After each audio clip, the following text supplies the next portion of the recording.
Assalamualaikum warahmatullahi wabarakatuh. Perkenalkan, nama saya Erpen Valentino Rossi, NPM 24190353, dosen pengampu Oetari Lismana MPD. Di sini saya akan membuat tugas video pembelajaran fisiologi yang berjudul Fisiologi Olahraga dalam topik kelelahan dengan reaksi. Pengantar kelelahan otot, definisi dan penyebab.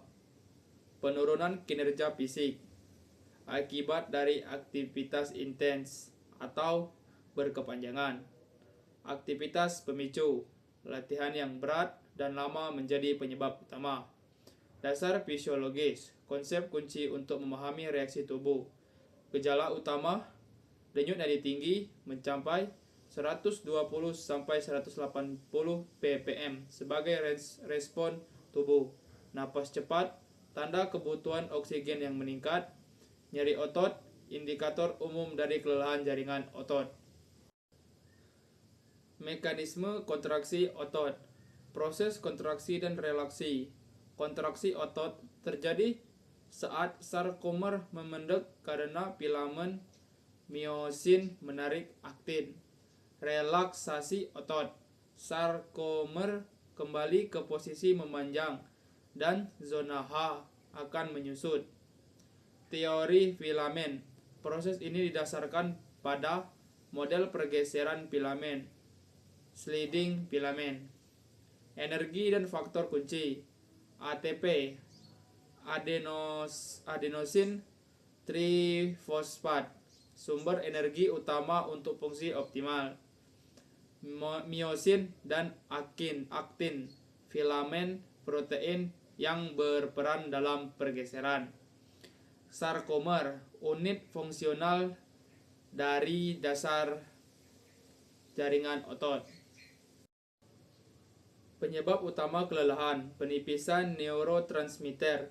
Kelelahan sentral terjadi akibat penipisan neurotransmitter seperti dopamin dan serotonin di sistem saraf pusat yang mengganggu sinyal saraf ke otot.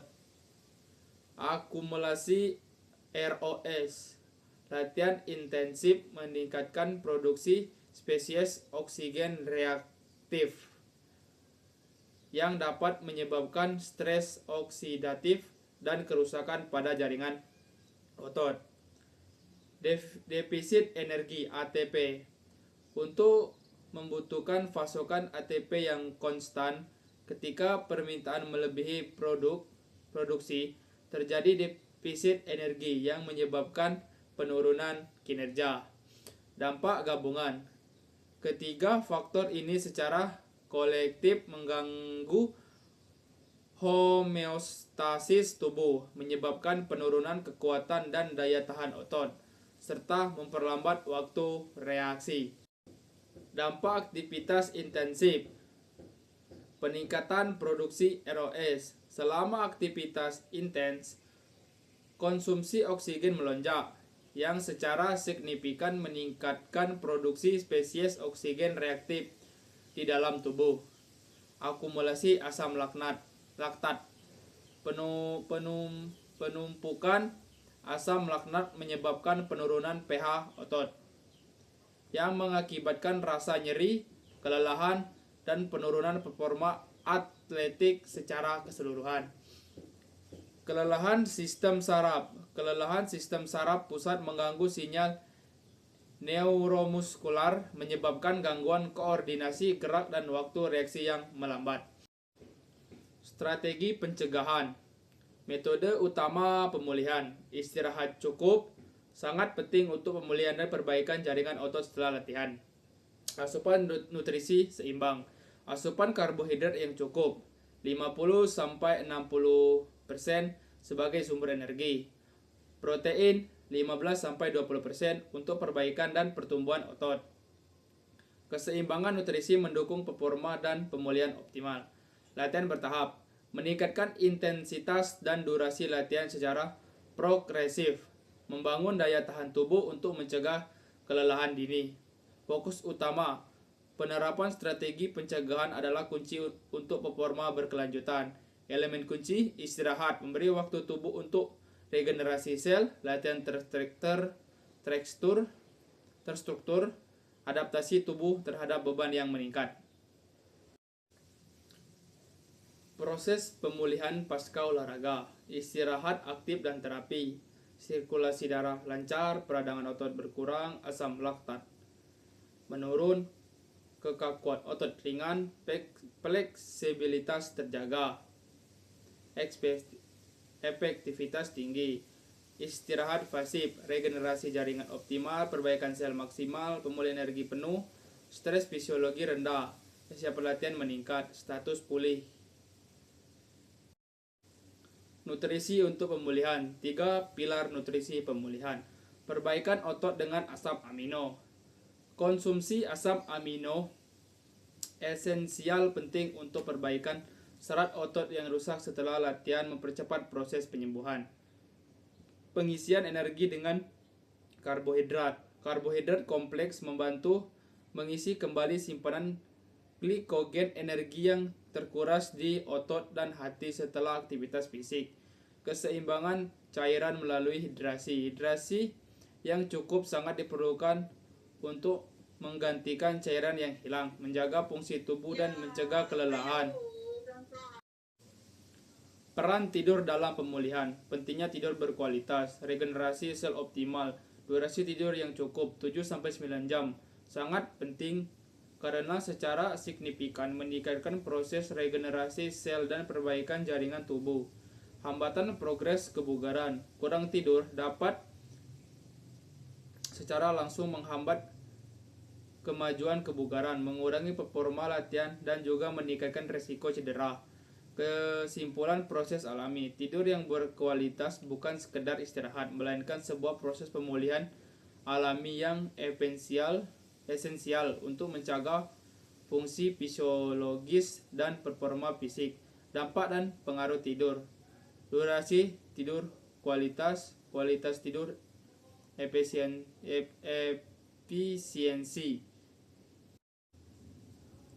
Kesalahan umum dalam pemulihan, mengabaikan pendinginan, nutrisi tidak cukup, itu sangat berpengaruh.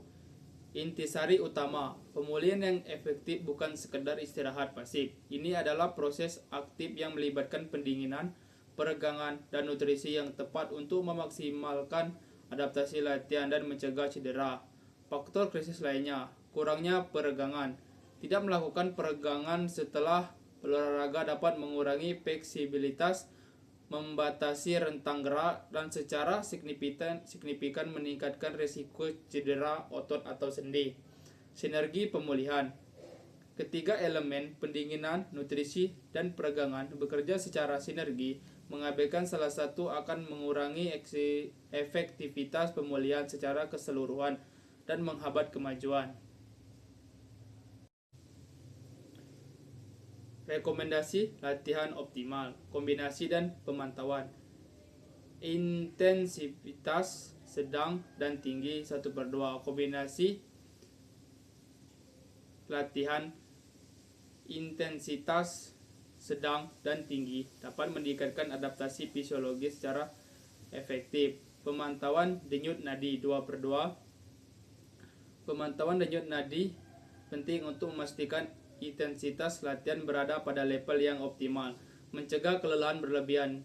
Peningkatan beban bertahap, meningkatkan beban latihan secara bertahap, membantu tubuh beradaptasi dan mencegah kelelahan. Manfaat jangka panjang, dampak utama latihan optimal, meningkatkan adaptasi fisiologis tubuh, mencegah terjadinya kelelahan berlebihan, memastikan efektivitas program latihan, membangun fondasi performa yang kuat. Kesimpulan, kelelahan dalam olahraga merupakan kondisi menurunnya kemampuan tubuh untuk mempertahankan performa akibat terbatasnya energi, terganggunya fungsi sistem tubuh, serta meningkatnya beban fisiologis. Secara fisiologis, kelelahan muncul karena beberapa faktor seperti habisnya simpanan ATP, penumpukan asam laktat, ketidakseimbangan ion, gangguan transmisi impuls saraf, hingga penurunan suplai oksigen ke jaringan otot. Reaksi tubuh terhadap kelelahan tampak melalui peningkatan detak jantung, peningkatan ventilasi pernapasan, penurunan koordinasi gerak, melambatnya waktu reaksi, serta munculnya rasa nyeri atau panas pada otot. Sistem saraf pusat juga berperan karena sinyal kelelahan dapat membatasi kontraksi otot untuk mencegah kerusakan lebih lanjut. Dengan demikian, kelelahan bukan hanya sekedar rasa lelah, tetapi merupakan mekanisme perlindungan fisiologis yang kompleks. Pemahaman mengenai penyebab dan reaksi tubuh terhadap kelelahan sangat penting untuk merancang latihan yang tepat, mencegah cedera, mempercepat pemulihan, serta meningkatkan performa olahraga secara keseluruh. Sekian video pembelajaran dari saya akhiri. Wabillahi taufiq wal hidayah. Wassalamualaikum warahmatullahi wabarakatuh.